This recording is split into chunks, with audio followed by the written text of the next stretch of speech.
I'm going to show you how to update the firmware of the JBL Sense Pro earbuds.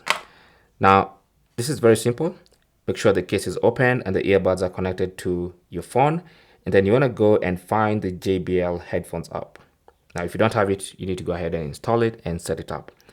Anyway, if you have a pending software update available, you may see a notification like this. But in case you don't see it,